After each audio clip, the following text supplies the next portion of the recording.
मोक्षमार्गस्य नेतारम् भेतारम् कर्मभूभृता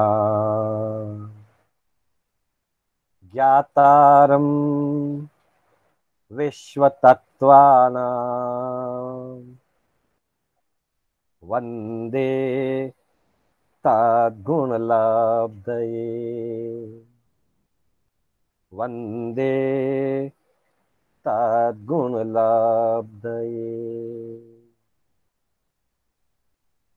अनंत उपकारी चरम तीर्थंकर श्रमण भगवान महावीर को वंदन।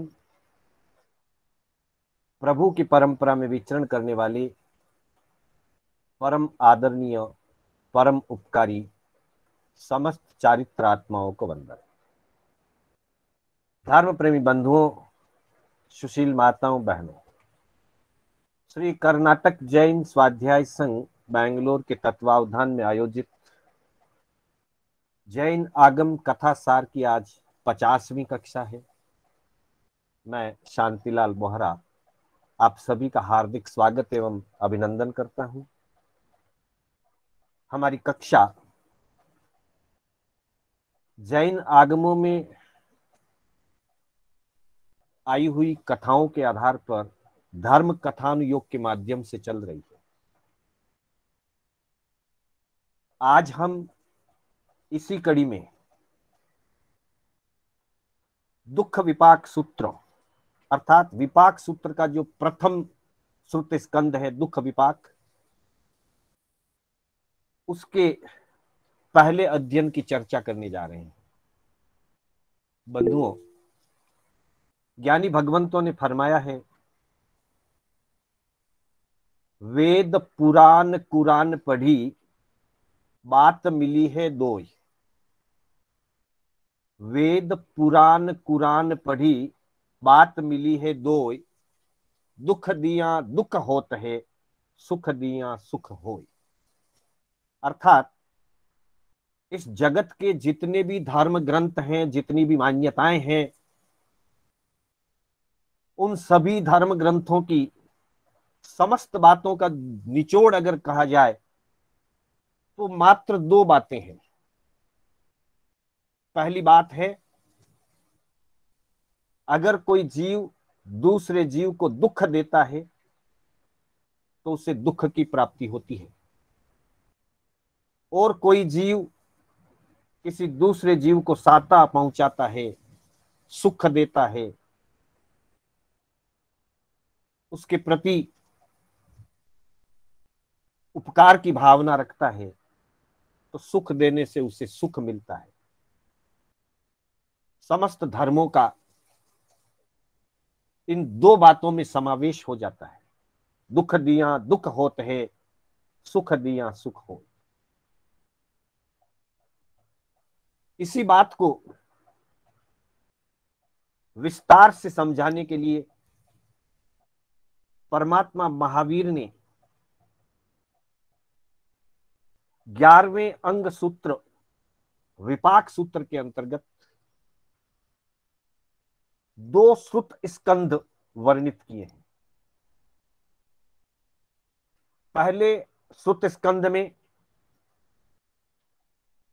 दुख देने वाले क्रूर जीवों का वर्णन है, जिनको दुख के कारण से अपने अगले अनेक भवों तक दुख भोगना पड़ा। और दूसरे श्रुत स्कंद में साता सुख पहुंचाने वाले, धर्म आराधना करने वाले, दान पुण्य करने वाले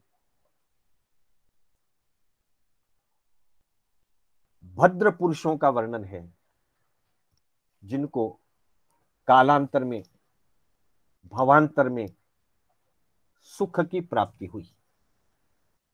तो पहले सूत स्कंद के अंतर्गत पहले अध्ययन में मृगापुत्र का वर्णन आता है, जिसे सामान्य भाषा में मृगा लोढ़िया भी कहा जाता है। नगर का नाम मृगा ग्राम, माता का नाम मृगावती, इस कारण से पुत्र भी मृगापुत्र कहलाया। लेकिन उसका शरीर एक गोल मटोल पत्थर की तरह था, राजस्थान में जिसको लोढ़ा बोलते हैं, लोढ़िया। कुछ बांटने पीसने के लिए जो काम में आता है उसे लोढ़िया बोलते हैं। उस मृगापुत्र का शरीर उस लोढ़िया की तरह था, इसलिए उसे मृगा लोढ़िया भी कहा जाता है। किस प्रकार का उसका जीवन था, किस प्रकार का उसका शरीर था, उसके लिए प्रभु ने आगम के शब्दों में फरमाया है, तत्सणम विजयस्स खत्तियस्स पुत्ते मिया ए देवीये अत्तए मिया पुत्ते नामम दार ए होत्था। जाई अंधे, जाई मुए, जाई बहिरे, जाई पंगुलेय हुंडेय वायव्ये नत्थिनम तस्स दारगस्स हत्थावा पायावा कन्नावा अच्छीवा नासावा केवलम से तेसिम अंगोवंगाणम आगी आगी में ते। भगवान फरमाते हैं कि उस काल में मृगावती रानी और विजय राजा मृगा नगरी में राज्य करते थे। उस मृगावती का पुत्र, जिसका नाम मृगापुत्र कहा गया है, वह जन्म से ही अंधा, गूंगा, बहरा, पंगु, हुंडक संस्थान वाला और वात रोग का पीड़ित था। उसके हाथ, पांव, कान, नाक, आंखें आदि अंग उपांग भी नहीं थे। मात्र उन अंगों के स्थान पर छेद या उसका एक हल्का सा एक निशान जैसा था। उसका स्वरूप बेडोल था, रंग रूप बिल्कुल बेडोल था।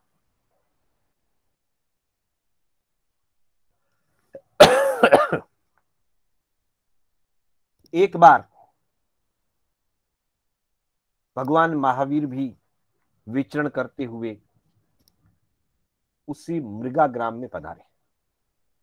उसी गांव में एक जन्मांध व्यक्ति भी रहता था, जन्मांध पुरुष भी रहता था, जो भिक्षा याचना करके अपना जीवन यापन करता था।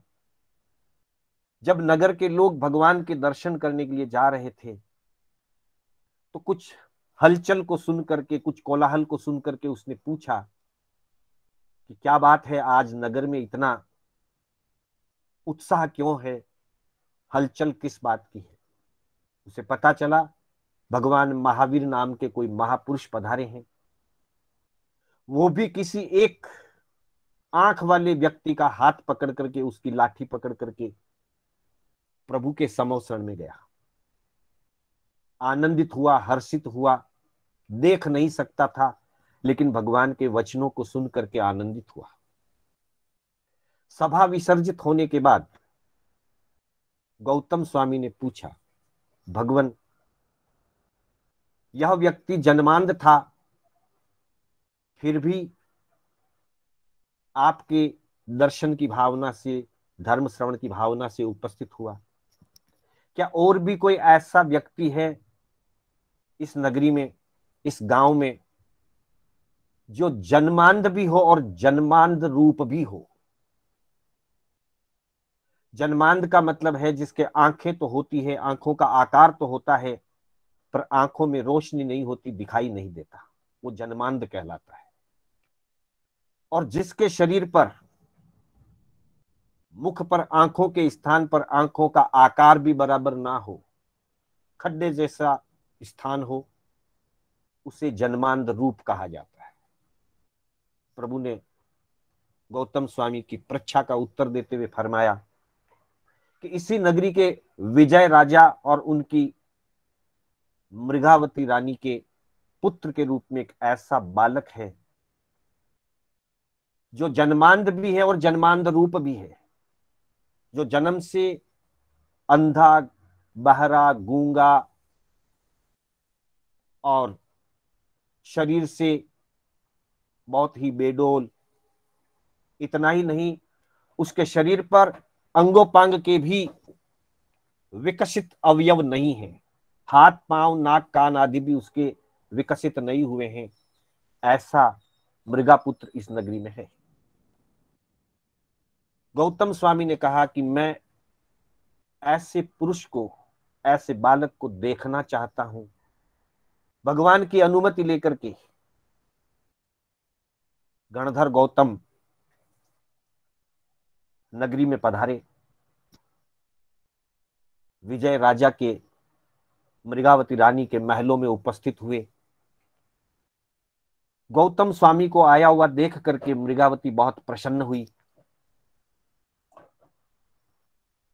गणधर गौतम को देखते ही वो अपने सिंहासन से उठती हैं, 5-7 कदम सामने जाकर के वंदन नमन करती है, सत्कार और सम्मान के साथ अपने महल के अंदर प्रवेश कराती है।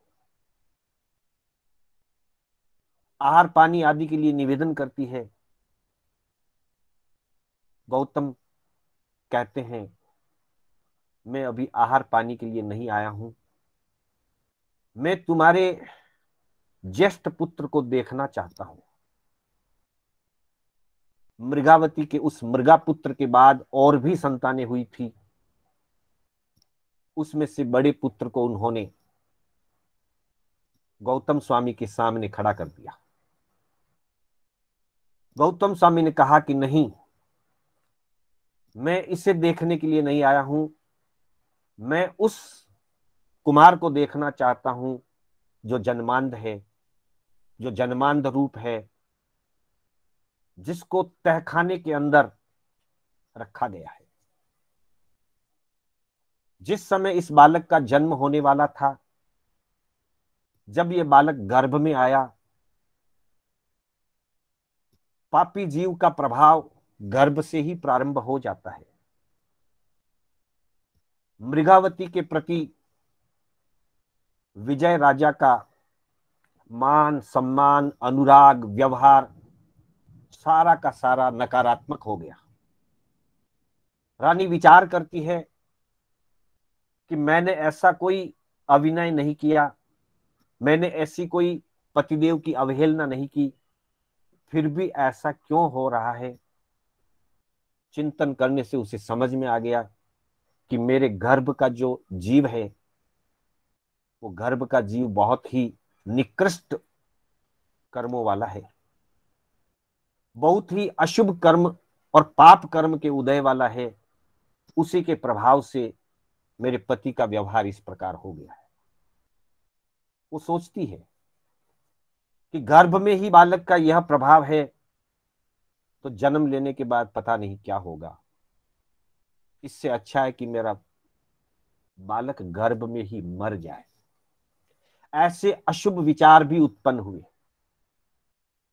गर्भ का बालक अगर बहुत अशुभ कर्म वाला होता है, तो माता पिता के परिणामों में भी हीनता आती है, विकृति आती है, अशुभ परिणाम बनते हैं। मृगावती ने बहुत प्रयास किया उस बालक को गर्भ में ही गला देने का, मार देने का, लेकिन वह जीव अशुभ निकाचित कर्मों को लेकर के आया था। वो कर्म उसे भोगने हैं, इसलिए गर्भ में उसकी मृत्यु नहीं हुई। जब उसका जन्म हुआ, तब भी माता ने अपनी दासी से कहा, मृगावती ने अपनी दासी से कहा कि इसे कहीं ले जाकर के फेंक दो। पर राजा ने कहा नहीं, ये अपना अशुभ कर्म लेकर के आया है, इसके साथ हमारे भी अशुभ कर्मों का योग है, हमें इसे पालना होगा। तब से उस बालक को तहखाने के अंदर, जमीन के अंदर, भूगर्भ में उसको रख दिया गया। और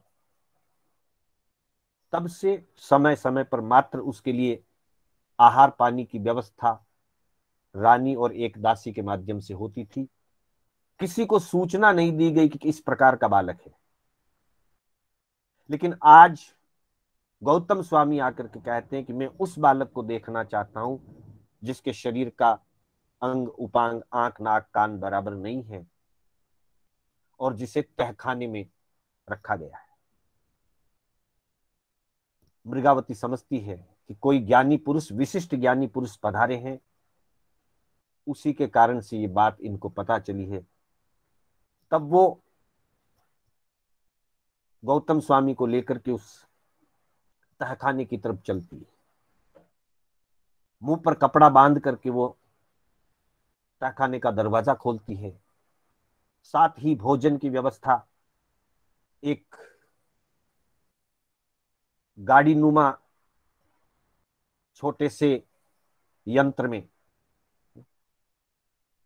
भोजन पानी रख करके उसकी तरफ सरका दिया जाता है।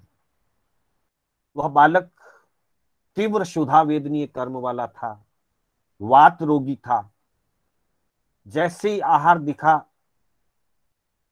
और उस आहार पर जैसे टूट पड़ा, बहुत शीघ्र ही उसने संपूर्ण आहार खा लिया। हाथ पांव थे नहीं, मुंह से ही चाट करके आहार किया करता था। थोड़ी ही देर में वह आहार उसके शरीर में, उसके पेट में जाकर के पच गया और वापिस वात रोग के कारण से वमन भी हो गया, उसने उल्टियां भी कर दी। और वह बालक उसी वमन किए हुए पित्त और कफ रूप वमन को पुनः पीता है, पुनः उसको ग्रहण करता है। ऐसी दशा देख करके साक्षात नरक का सा अनुभव होता है। ये सब कुछ देख करके गौतम गणधर पुनः अपने स्थान पर लौट आए और प्रभु महावीर के सामने परीक्षा करी कि भगवान, आखिर इस जीव ने ऐसे क्या कर्म किए, ऐसा क्या पाप किया कि जिसके कारण से यह मनुष्य तो बना लेकिन मनुष्य भाव में नारकीवत जीवन जी रहा है। इसका पूर्व भाव क्या था और इसका भविष्य क्या है। तब भगवान फरमाते हैं कि बहुत वर्षों पहले की बात है। इकाई राष्ट्रकूट, राष्ट्रकूट का मतलब होता है राठौड़। आज की भाषा में जिसे राठौड़ कहते हैं, गांव का मुखिया कह सकते हैं, उसे आदम की भाषा में राष्ट्रकूट कहा जाता है। भगवान फरमाते हैं कि किसी समय एक विजय वर्धमान नाम का एक क्षेत्र, एक खेड़ा था, जिसके अंतर्गत 500 छोटे गांवों की बस्ती लगती थी। उन 500 छोटे गांवों का खेड़ा सहित उसका अधिपति था इकाई राठौड़। स्वभाव से बड़ा क्रूर था। ज्यादा से ज्यादा कर वसूल करना, छोटी से छोटी गलती पर भयंकर से भयंकर सजा देना, निर्दोष होने पर भी झूठा दोषारोपण करके लोगों को सताना, पीड़ा पहुंचाना, और यदि कोई उसके विरुद्ध खड़ा हो, सत्य के लिए आवाज लगाए, तो उस पर राजद्रोह का दोषारोपण लगा करके बड़ी सजा दे करके जेल में डाल देना, अंग भंग कर देना, छोटी से छोटी गलती पर बहुत अधिक रिश्वत मांगना, ऐसे संपूर्ण अराजक कार्य राजनीति में जितनी भी अराजकताएं हो सकती है, अधिकारों का जितना भी दुरुपयोग हो सकता है, वो सारे कार्य वो इकाई राठौड़ करता था। लोगों को दुख दे करके, पीड़ा पहुंचा करके बड़ा आनंदित होता था, खुशियां मनाता था, और अपना खजाना भरने के लिए अत्यधिक टैक्स वसूल करना, छोटी सी गलती पर अत्यधिक पेनल्टी लगाना, ऐसे सारे क्रूर कार्य करता था। कई बार लोगों के अंग भंग करके सड़क पर फेंकवा देता था और उनको पीड़ा पाते देख करके आनंदित होता था। ऐसा करते हुए अनेक वर्ष व्यतीत हो गए। गांव के और आस पड़ोस के खेड़ों के सब लोग उससे भयभीत रहते थे, डरते थे। आगे चलकर उसके शरीर में 16 माह भयंकर रोग उत्पन्न हो गए। अनेक इलाज करने पर भी, चिकित्सा करने पर भी, वैद्यों के द्वारा उपाय करने पर भी उसकी शरीर में साता नहीं पहुंची, उसके रोग दूर नहीं हुए, और आखिर 250 वर्ष का आयु पूरा करके, उस भाव में, इकाई राठौड़ के भाव में उसका आयु 250 वर्ष था। 250 वर्ष का आयु पूरा करके मृत्यु को प्राप्त होकर अपने अशुभ कर्मों के कारण पहली नरक में उत्पन्न होता है। उस पहली नरक का आयु पूरा करके फिर वह जीव महावीर के काल में, भगवान महावीर के विचरण काल में मृगावती के पुत्र के रूप में, मृगा लोढ़िया के रूप में उत्पन्न हुआ था। देखिए, इस जीव ने बहुत क्रूर पाप कर्म किए थे, अपने अधिकारों का दुरुपयोग किया था। बंधुओं, ज्ञानी जन कहते हैं, अगर अधिकार मिले हैं तो उपकार करने चाहिए। जो अधिकारी उपकारी होता है, वो अधिकारी अपना वर्तमान भाव भी साता पूर्वक जीता है और भविष्य के लिए भी साता उपार्जित करता है। पर जो अधिकारी क्रूर हो जाते हैं, अपने अधिकारों का दुरुपयोग करते हैं, वे अधिकारी उस भाव में भी पीड़ा पाते हैं। जैसे इकाई राठौड़ के जीवन में आखिर में 16 महाभयंकर रोग उत्पन्न हुए थे, और फिर मर करके भी नरक में गया। नरक से निकल करके आया, अभी भी कर्म खत्म नहीं हुए हैं, इतने तीव्र कर्म बांधे हुए हैं कि वापस मृगा लोढ़िया के रूप में जन्मा, मनुष्य होकर के भी नरक जैसी वेदना और निकृष्ट जीवन जीता है। ये उसका पूर्व भाव था। साथ में प्रभु से यह भी पूछा गया कि इसका भविष्य क्या है। भगवान ने बताया कि यह बालक जब 26 साल की आयु पूरा करेगा, 26 साल की आयु में इसकी मृत्यु हो जाएगी। ऐसे पापी जीव हम कई बार देखते हैं, बचपन से ही जो बीमार रहते हैं, बचपन से ही बहुत पीड़ित और कष्ट में रहते हैं, उनका विकास बराबर नहीं होता। न शरीर का विकास बराबर होता है, न अंगोपांगों का विकास होता है, और न मस्तिष्क और बुद्धि का विकास होता है। ऐसे जीव प्रायः करके 25 साल, 30 साल, 20 साल, 30 साल की उम्र में आकर के मृत्यु को प्राप्त होते हैं। ऐसे वर्तमान में भी, उतने निकृष्ट तो नहीं, पर कुछ अंशों में ऐसे जीव वर्तमान में भी देखने को मिल जाते। तो भगवान ने फरमाया कि 26 साल की आयु में अपना आयु पूरा करके यह फिर पहली नरक में जाएगा। पहली नरक से आया, मृगा लोढ़ा का जीवन जिया, वापिस पहली नरक में जाएगा, फिर वहां से निकलेगा, फिर पशु योनि में आएगा, फिर दूसरी नरक में जाएगा, फिर दूसरी नरक से निकल करके वापिस तिर्यंच गति का भोग करेगा, फिर चौथी नरक में जाएगा। बीच में कभी सर्प का भाव, कभी सिंह का भाव, कभी पक्षी का भाव, कभी खेचर, कभी भुज परिसर्प, कभी उर परिसर्प, जैसे जैसे भाव करेगा वैसी वैसी नरक में जाएगा। फिर स्त्री बनेगा, फिर छठी नरक में जाएगा, फिर वहां से निकल करके पुरुष बन करके 7वीं नरक में जाएगा, फिर तिर्यंच बनेगा। ऐसे सातों नरकों के भव करते हुए असंख्यात पृथ्वीकाय, अपकाय और विकलेंद्रिय आदि, पंचेंद्रिय आदि तिर्यंच गति के भव करेगा।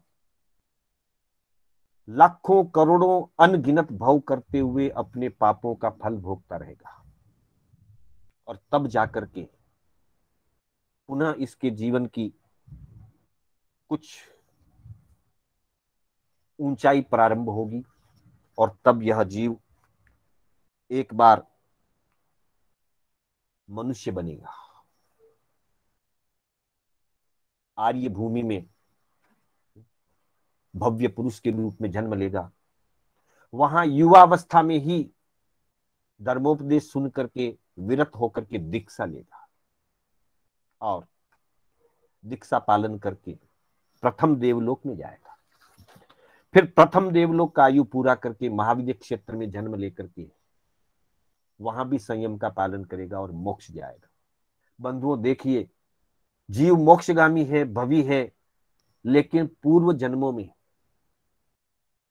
विशेष करके इकाई राठौड़ के भाव में जो क्रूर कर्म किए, उस क्रूर कर्मों का ऐसा फल मिला, पाप की ऐसी भारी सजा मिली कि जिसके कारण से वह भव भी बिगड़ा, फिर नरक, फिर मृगालोडिया, फिर सातों ही नरकों में क्रमशः अलग अलग भव करते हुए लाखों भवों तक दुख भोगता हुआ अपने कर्मों को काटता है।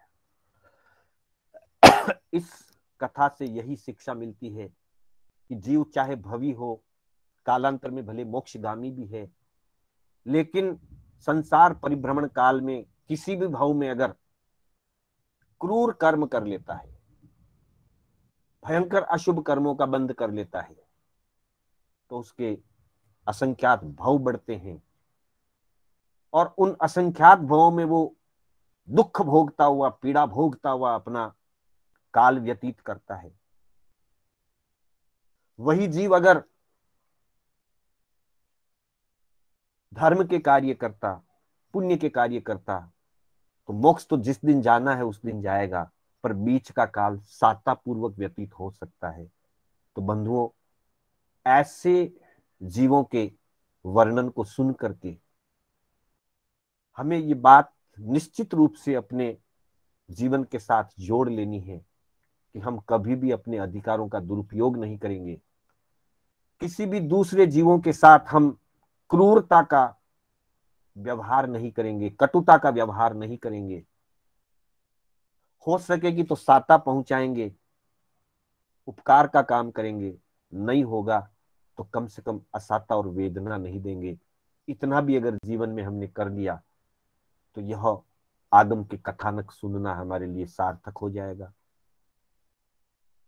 तो इसी भावना के साथ कि हमारे लिए ये आगम के कथानक हमारी आत्मा को निर्मल बनाने में सहयोगी बने, हम इन कथानकों से शिक्षा लेकर के आत्मा को निर्मल बनाएं। इसी भावना के साथ मैं अपने शब्दों को विराम देना चाहता हूं। मेरे बोलने में कोई स्खलना हुई हो, जिनाज्ञा विपरीत कथन हुआ हो, तो उसके लिए बारंबार मिच्छामि दुक्कडम। मंगल पाठ के साथ हमारी कक्षा विराम लेगी, गुरुदेव की आज्ञा से, बड़े श्रावकों की आज्ञा से। चत्तारि मंगलम अरिहंता मंगलम सिद्धा मंगलम साहू मंगलम केवली पन्नतो धम्मो मंगलम। चत्तारि लोगुत्तमा अरिहंता लोगुत्तमा सिद्धा लोगुत्तमा साहू लोगुत्तमा केवली पन्नतो धम्मो लोगुत्तमो। चतारि शरणं पवज्जामि अरिहन्ते शरणं पवज्जामि सिद्धे शरणं पवज्जामि साहू शरणं पवज्जामि केवली पन्नतम धम्मम शरणं पवज्जामि। अरिहंतों का शरणा, सिद्धों का शरणा, साधु जी का शरणा, केवली परुपे दया धर्म का शरणा। चार शरणा दुर्गति हरना और न शरणा कोई, जो भव्य प्राणी आदरे तो अक्षय अमर पद होय।